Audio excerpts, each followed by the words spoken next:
Massachusetts sends a message to Washington. Republican Scott Brown pulled an improbable upset last night, winning the Senate seat held by Ted Kennedy for nearly 50 years.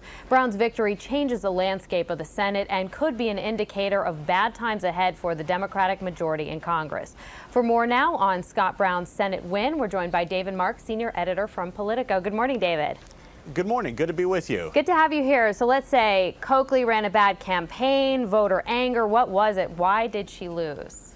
It was a combination of things. As you just mentioned, Martha Coakley, the Democratic candidate, ran a rather lackluster campaign. She did win a contentious Democratic primary, but then she kind of took it easy over the holidays. She took for granted that it was a Democratic state. Also, Scott Brown, the Republican, ran a very energetic campaign. He turned out to be a pretty good candidate. You combine that with his focus on the Obama health care plan, the general economic downturn, and the voters in Massachusetts just were not very happy right now.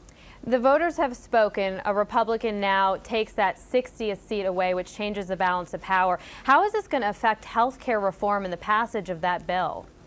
Democrats have some very tough choices to make over the next couple of days, how and even if they want to proceed on health care reform.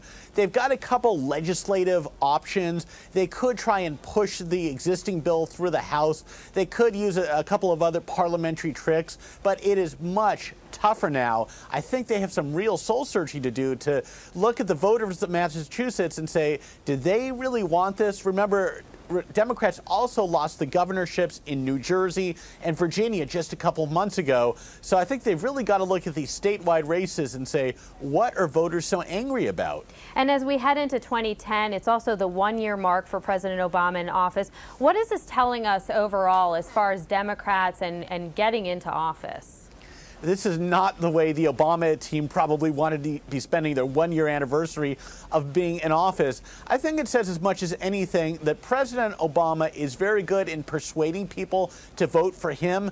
It's not clear that he's so strong at persuading them to back other candidates and causes. He's lost out now, or the Democrats have lost out in these governorships, now the Senate seat in Massachusetts.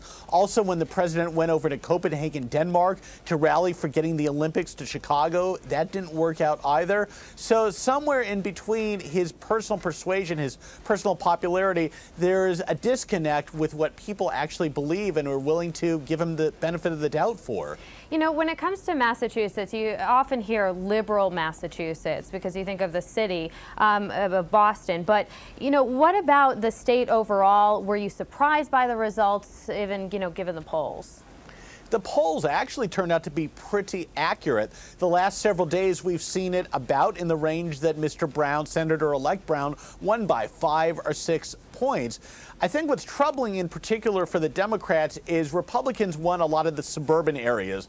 Yes, Democrats racked up votes in the places we would expect them to, in Boston and Cambridge, out in the western part around Smith College, some of the more liberal areas. But in a lot of the suburban areas, which are really the fastest growing in the state and across the country, Republicans did well, and that spells trouble for the Democrats.